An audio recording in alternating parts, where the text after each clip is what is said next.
we were talking on Sunday about, well, what's the follow-up going to be like for, in particular, Chad Gable on Raw? And it was very strange because Gable did show that he was flying over to Italy, and I guess he's going to be part of the rest of this tour, but was not on Raw Monday. However, they showed many highlights of the match, and the most important thing is that they got this whole match on Netflix to air right after Raw. And my God, there have been pay-per-views they have not promoted as hard as they did. They spent the end after the main event segment. We go back to Graves and Cole for the one final hard push of this match airing on Netflix. You have to imagine, Way, that tonight was at minimum an audition for AAA getting onto Netflix, potentially.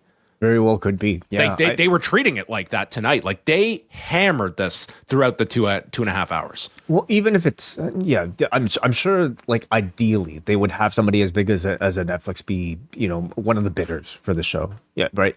But even if Netflix doesn't want to touch it, simply having the platform of a Monday Night Raw to expose this brand to a wider audience is an incredible win. And what an hour to show people that are completely, I've never watched AAA before. Like, to watch that hour, I mean, you got the greatest promotion of, like, if people are interested in this. Obviously, they could have done this pretty much at any point during, the past year once this relationship has been announced. But I think either they didn't come up with the idea or they just simply weren't confident enough that anything was big enough on any of these AAA shows for them to be able to hook a WWE audience that's typically watching Raw. They couldn't have, had a better opportunity to do something like this with than the match last night that, just even over the course of, like, the past 48 hours has had plenty of people talking about being, the best match, one of the best matches of the year. You couple that with just the incredible footage, and I would say, like, yes, association on Raw. You've had Gable and Kaiser play these characters on their show, so there is already, they are somewhat embedded into the universe of WWE anyway. But to simply dedicate the entire space of the end of Raw essentially to that match shows you how much they are on board with this.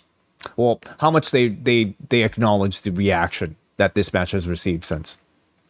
They started the announcement that the Mask versus Mask match will air on Netflix right after Raw, and I thought they did a really great job. Like, we always talk about when a big event happens and then it's in the rear view mirror. This was one where they put that focus on this match. Like, if you miss this, you miss something incredible, and we're going to air it right after the fact.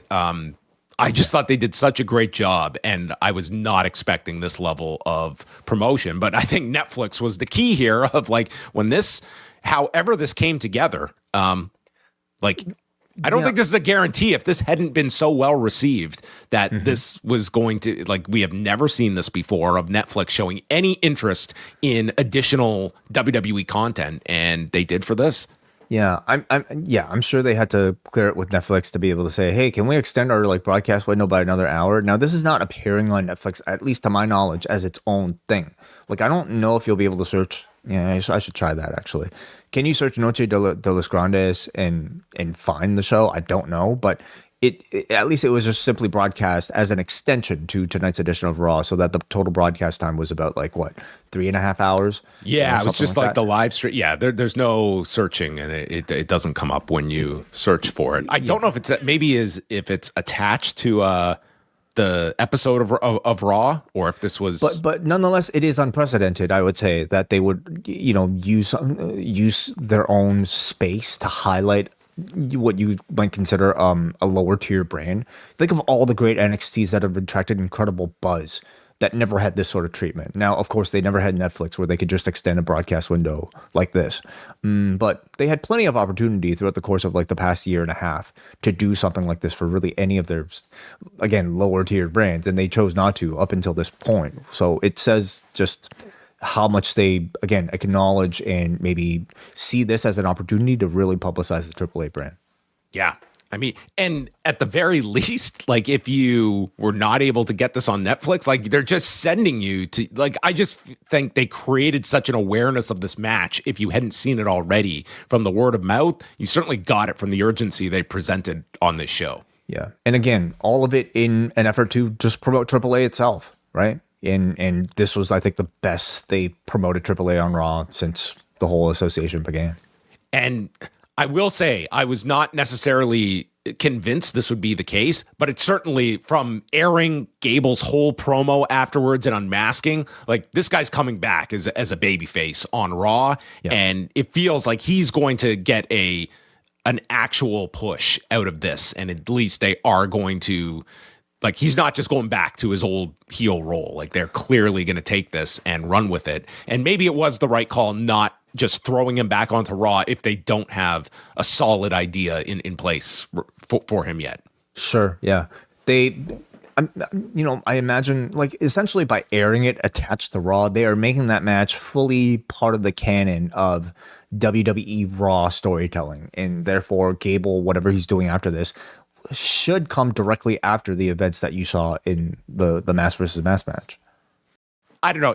Still in a WWE world, I know it has moved on very much so from the Vince McMahon era, but it ends with Michael Cole stating, "Professional wrestling is not over yet on Netflix," as he gives us one final push for AAA. I mean, just a surreal set of circumstances to even go back a couple of years ago to WWE ending it with the words professional wrestling and then throwing to AAA. Mm-hmm. Yeah, a lot of how would Vince McMahon era have promoted this, I suppose. Coming up next, you got Shorty G taking on this German guy that we got here. Do they even speak English? PostWrestlingCafe.com is your destination throughout the entire month of June. It begins with Open House Week, where all members on the free tier get a full week slate of extra content. Following that, we have Brandon Thurston live in Delaware to cover the WWE merger lawsuit, and we will be doing wall-to-wall coverage with daily audio shows. Plus, we have Rewind Away looking back at the career of Manami Toyota, a review of WrestleMania 33. Karen and Bruce will cover New Japan's Best of the Super Juniors final along with Dominion, and we will get together for a new Ask Away mailbag show. PostWrestlingCafe.com, the destination for you.